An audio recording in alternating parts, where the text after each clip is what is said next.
Arash Madani joining us on the Western Pizza guest hotline. You heard it's for Brian Golly as well. Arash, how we didn't get. I was sick on Tuesday. I didn't know what I came down with, but I was down and out. Heard the bit. I have to say, I apologize, but I had to do it. I hammered the Rams on the money line against your Vikings. Bravo. Bravo. 14-win season down the drain. Nothing. Go for it at all. Are they going to sign? Are they going to sign him? Are they going to let him go? I would think that they're going to slap the franchise tag on him, pay him around $50 million for next year. Have a quarterback room with him and JJ McCarthy and who knows who else. Like, I think the important thing to remember here is, yes, JJ McCarthy was a top 10 pick. We know that. But really hasn't taken a meaningful snap since January of 2024. And all he really did in college was hand the ball off to Blake Corum.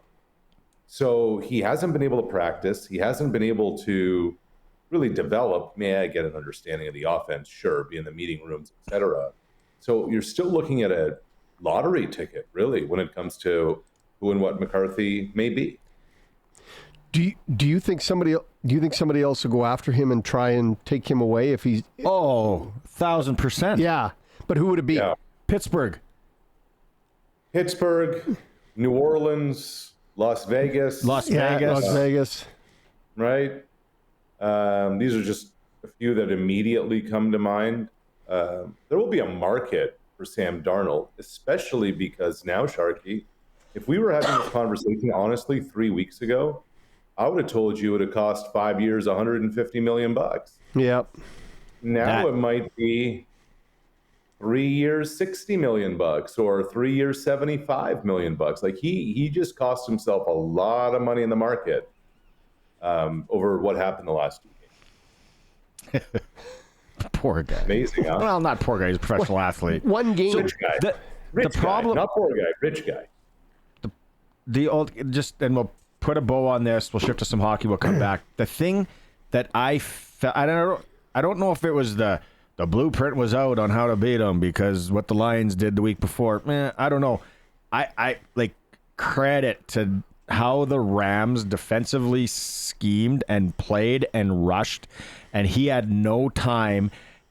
So then the other side of that is, well, then you got to get rid of the ball quicker. You like just throw it wherever. Or get him more protection. Or your play calling everything's got to be quick. Let's run more screens. Let's figure out something. And they didn't adjust. Maybe they couldn't adjust. And look, it wasn't all on Darnold. No, it wasn't. That's what I'm getting at. The offensive line was garbage. But here's what ended up happening, guys. He got shook. He got rattled. And then when Jefferson's sitting there wide open on a wide receiver screen, Darnold didn't even look his way. When it was time to find Jalen Naylor over the middle, wide open, he missed the throw. Like 9 sacks. That creates real trauma rather, with a T. That creates real PTSD. Like, you're feeling it. And it was a complete meltdown and a complete failure at every single point and part of the organization. The piece on the sacks was they weren't all from one spot either. If you watched them, they were coming from outside, inside. They were collapsed. They were all over the place. So they had a scheme, obviously designed particularly for Darnold. The screen pass that you talk about, that where he didn't even look to Jefferson, and it was actually set up quite well. And he's sitting there, and it's like the ball. I don't know if he's just crapping his pants back there, and he couldn't release the ball at that point. Like you said, if he was just shook. But the offensive line, like, I don't know, can we get Trevor Reed in there from the Riders? Just signed. Like, it was but like you say putrid. You say that in jest, Barney, and I sit here with like a straight face being like, damn, I wish he'd signed a week or two earlier and he could have maybe gotten in there. Like we're looking at an offensive line that was already down an all-pro left tackle in Christian Darrisaw. in the game lost another Pro Bowl right tackle in Brian O'Neill, and the middle of the offensive line was pathetic. And like, so if you're Sam Darnold, like, this is why I mean he was shook. If you're Sam Darnold, the most important player on the football field you have to know is where at all times is Justin Jefferson, right? Like, he is your meal ticket. He's your home run hitter. He is the best player on the football field. The fact that JJ's wide open on a called wide receiver screen and he didn't even turn his head to the left, like that screwed up. That means you've just lost the plot altogether. Yeah. We'll come back to NFL in a bit. We were talking pre-show. We wanted to talk some hockey here. It is crazy to me, and I heard this last night, and I was like, did I hear that correctly? That Connor McDavid passed Yuri Curry for number 2 all-time Oilers points, only trailing, obviously, Wayne Gretzky. Baffling. I respectfully disagree. I don't think it's baffling at all. And I think this is kind of the point here. I think that we remember those Oiler team as the greats and the legends, which they were for sure. Maybe we're taking for granted the greatness that's happening right before our eyes every single night. Like, this is the best hockey player on earth. The consistency in which he does it, how he elevates his entire team and the manner in which he does it. Like, God bless Zach Hyman. He scored last night on a pretty little pass. Who and what is Zach Hyman if he's not on the same line as Connor McDavid? He's playing for Balcarres in Senior A next week in Saskatchewan. Just kidding, but he's a GM of an Ontario League team. Connor, like, there were some times there we weren't sure what the future of the Oilers were going to be in Edmonton. Then came the new rink, but then came number 97. And in such a short period of time, over and over again, this guy has just been as elite as it gets. Yeah. And I know we live now in a look at me world. McDavid's not that, but man, he just continues to do it. He just continues to do it. But he's also got some good pieces around him, and this is where people maybe forget the rest of the Oilers. And you want to talk about Zach Hyman. He's a guy that can score when he gets the chances. Draisaitl's obviously been a huge help for them. And just Nugent Hopkins behind gets more ice and more opportunity because of it. Yeah, no question. Look, without Sidney Crosby's not Sidney Crosby without Evgeny Malkin, right? Yep. That man needs Robin. You always need you need some bit of a supporting cast. Gretzky had Messier and Curry, and the rest. But I just get the sense, like, look, it would make no sense for Leon Draisaitl to extend a contract at the peak of his free agency. A guy from Germany who likes the big city, it would make no sense for him to re-up in Edmonton, except Connor McDavid's there. And because Connor McDavid's there, together they have a real chance to win. And so what McDavid does is he ensures that roster is going to be complete because of his greatness. for sure. Yep. Like, not a snowball's chance in hell that he signs in Draisaitl. No, if McDavid's not going to be there. McDavid's there. Yeah. He doesn't even answer the phone. Again, new number, who does? Why would he? And like, we can laugh about it, guys, but guess what? For the last 20 years, who has? Everyone's on the first play out of there. Yep. It is, on the McDavid thing, it excites me like I am 10 years old, playing in the backyard of my buddies with my absolute horrible bowl cut, that we get to watch him play with other greats in literally weeks. We never played in the show. We all have 0 games. So good on all these guys. But Zach Hyman, come on. Ryan Nugent-Hopkins, great dub career. He's had a decent NHL career. Some of the other guys that McDavid's played with, we might get to see him and Nathan McKinnon and Braden Point, Crosby, elder statesman, play together. This is video game stuff. So that's what I'm really. Where does McDavid and then probably Italy next year is what I am extremely curious to see how that goes. It's McKinnon and McDavid getting the torch from Crosby. Is there anyone else? I guess we're gonna have to wait for a bit to see, who they're handing it to. Yeah, for sure. I mean, look, we're getting into the prime years of them playing for Canada, and I think, next month, the Four Nations is basically the appetizer to the main course that is the Olympics next February. I'm intrigued, guys. I'm really interested to see if they'll just do a firepower line, if that's going to be their MO. How does Cooper want to distribute the talent? Because exactly like the World Junior team did. Just kidding. Well, but this is the problem, Barney, Sharky. The Americans are way better than us, and that is something. Yeah, no. I get you say that. No, guess what? It's not 2014 anymore.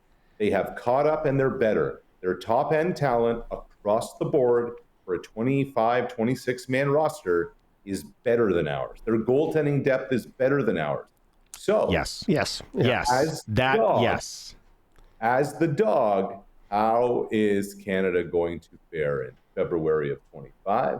But more importantly, how are they going to fare in February of 26 after they get a little bit of taste of this to see where they're at?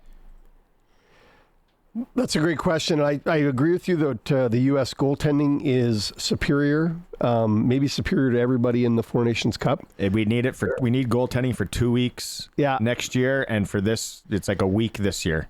That's what we need. Who is it? Who's the guy you count on between the pipes? Honestly. Logan Thompson. He's not even on the team. I know.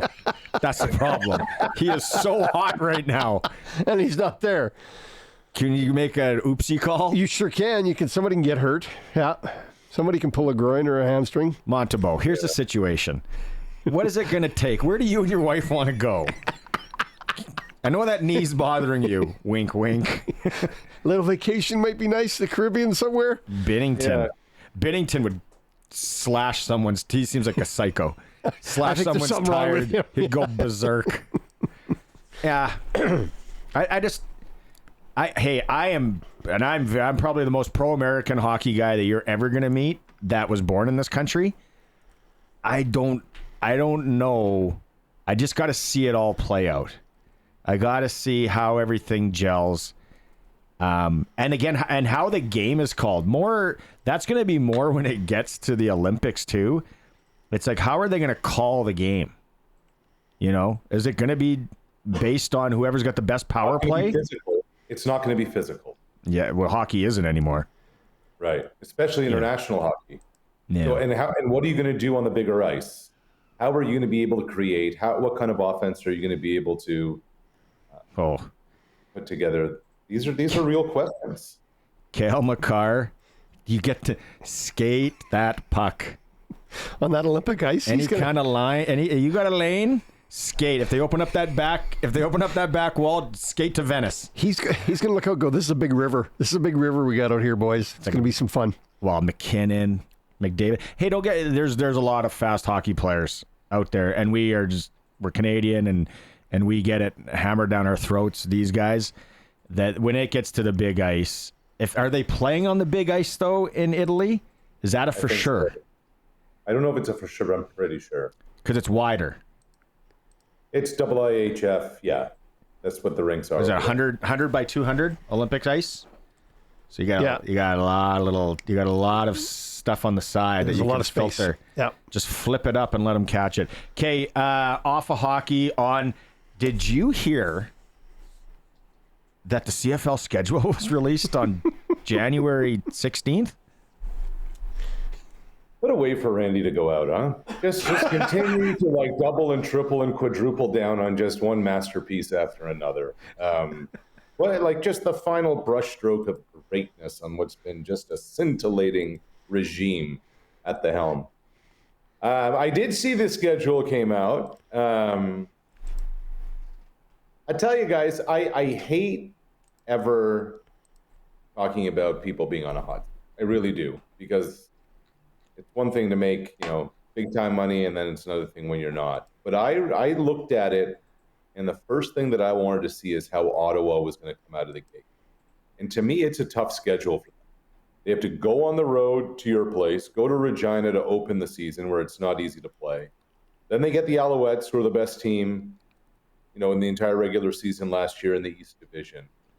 Then they go to Calgary, again, travel, road, and then they're home to Toronto, the defending champs. Bob Dice and the Red Blacks had a real tough end to the regular season last year. I think they need to get a good start to make sure that seat doesn't get hot, because I think it's somewhat warm right now.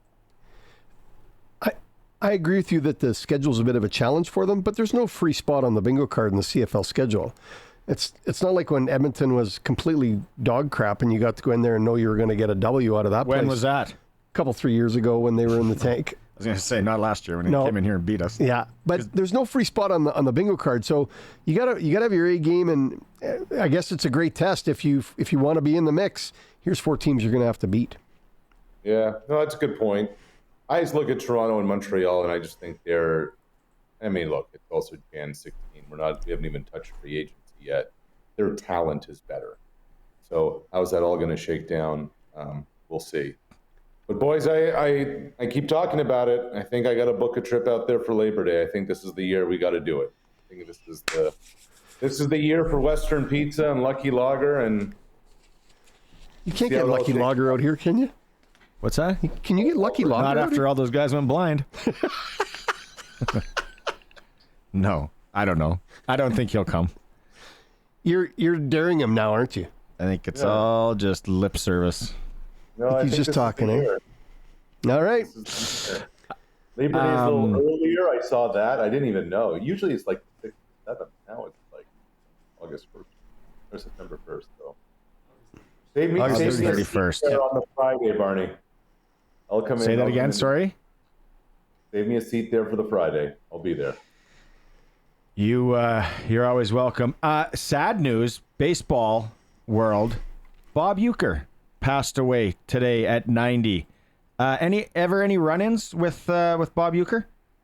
Once in Milwaukee when I was on the baseball beat. We were there in Milwaukee, and he's a character, man. Like, everything you see about him publicly is what he is privately. And at that time, Marco Estrada was a pitcher for the Blue Jays, a pretty good one. But he had cut his teeth with the Brewers. And we get to Milwaukee, and the first person that Marco wanted to see was you. He wanted to go and chat, and they had a long talk together. There are legends in the game, and whenever we associate a legend in the game, we always think about a player. Bob Uecker's a legend in baseball. Yep. Hall of Famer. He played. I think he did more to grow the game by being on Major League and Major League 2, just a bit outside. It's as aligned as anything else, isn't it? But he had, in a business of relationships, he had relationships with everybody. He was very special. Whenever he spoke or whenever you saw a highlight of him or a clip from him, you always turned the sound up. You wanted to hear what Bob Uecker had to say and what message he had to deliver, because it was usually going to be very entertaining. Entertaining and upbeat, and twilight of his career, he couldn't wait to get down to the clubhouse to celebrate with the guys whenever they'd win a division or a playoff series or anything like that. So if you're not too familiar, it's worth a little YouTube search, because you'll be entertained tonight by Mr. Baseball, Bob Uecker. Very much so. Go watch Major League. Yeah. Go watch Major League. Do yourself a favor. Okay, circling back, like I said, to the NFL. The game of the weekend is Baltimore Buffalo. Like, there's no question about it. It shocks me that this Kansas City Chiefs team that could be going for a three-peat, they're playing the early game Saturday. Like, that would have never happened to the New England Patriots. It's like, it's like going to a concert, like going to Country Thunder. You should come out for that, is what you should come out with. Going to Country Thunder, and it's like the 2:00 in the afternoon band. It's like, from Cardston, Alberta, here's Mike and the Drifters. That's where the Chiefs and the Texans are playing. Like, no respect. Which actually, I bet in his heart of hearts, is exactly how Andy Reid wants it. Off the radar, middle of the day, gives us an extra day to prep for next Sunday if we get by Houston. Plus, we'll be at home, et cetera, et cetera. And that, to me, has the makings of a finesse, pass-oriented game. Like, football's got an expression, this may be a double chin strap game. To me, Baltimore Buffalo is a triple chin strap game. Like, Derrick Henry is going to come run angry, and he's going to come run violent. And can the Bills do anything about it? That's the question of this football game. We can talk about Zay Flowers missing and Lamar doing this and that, blah, blah, blah, Josh versus Lamar. What does Buffalo have to slow down Derrick Henry? And I don't think the answer is much. So let's see. I was the kid in the locker room that always was looking beyond the game that we were playing in. So for me, it's more, are either of those teams going to have anything left to probably play Kansas City in Kansas City next week? That's what I'm watching. Yeah, it's a good one. Let's see how it goes. But then, then it comes down to turnovers, etc. I actually rewatched over the holidays the KC-Cincinnati AFC Championship game from a few years ago when the Bengals finally did it, won, got to the Super Bowl, lost to the Rams. Like, ball security is job security. That's why Derrick Henry's so important. He's not going to fumble the ball. Turnover is going to play such a big factor in January. So let's see how this whole thing shakes down. Now, I want to thank you for last week. You gave me some picks that won some money. So that was a nice change. Arash, that was a really nice change. Really, really appreciate that. So where are we going this week, Arash? What are you giving me? Who should I pick? Money line, spread? Where are you going? Well, hold on here. Some of these spreads are like college football games in late September. What? I know. The Chiefs for 8.5? What is the Detroit game now? Where I'm looking at, I'm on Cool Bet, and it's 9.5. Over under 55.5. I know that's a lot. That's a lot when Jaden Daniels is on the field and Terry McLaurin's on the field. And are we forgetting that Detroit's not totally healthy on defense? Yeah. This is the toughest week of the year. Look, everything says to me, take the points with the Rams. I just think Philadelphia is just, I agree, a scatterbrained mess, and Sean McVay versus Nick Sirianni, it's chess versus checkers. So I really like the Rams there. I have felt that Kansas City has been playing on borrowed time all year, but the only other team that seems to be in the same boat are the Houston Texans. So, but it's a lot of points. Who scores in a playoff game are a lot of points, fellas? They are. I don't care if it's September or if it's January. I do not trust or like Houston on the road. Sure. Houston at home, I can stomach. Houston on the road, I might as well be betting on bocce ball. I have no idea. Right. Yeah. What? Okay. So I like the Rams to cover. Yeah. I definitely like Washington to cover 9.5. And then the Houston Kansas City game, like, I don't know. I might. I don't know. I don't know. Maybe the over. I'm with you there. I think take some weird prop bet. The over under is 41.5. Why wouldn't you take the over? because I hope Houston comes up with some sort of game plan that Stops Kansas City? from scoring that many points. Like Kansas City is going to score some. Oh God, I hope someone just absolutely annihilates It's not going to Patrick happen. Mahomes. It's not going to happen. Get over it. It's not going to happen. I just, That's the bet I might place. the one thing about Kansas City is this: it's just so hard in January to count out 15 and 87 together as a package deal. Because how often do they just continue to do it when it makes no sense whatsoever? The game. What does Houston have up their sleeve, game plan wise? That is the And if they're doing the old coaching, if they're doing the old coaching adage where it's like our best against their best, here we go. Good luck, pops. Right. Game over. You got to come with some sort of scheme that they have never seen, something that you've had in your back pocket for this weekend. And if you don't have anything in your back pocket, go buy different slacks because you're lost. You're going to get shellacked. They seemed rested, right? They played their starters on Christmas Day, and they sat everybody the last game of the regular season, then they had their bye. That's just huge for them. Oh, I'll poke my eyes out too. Taylor Swift.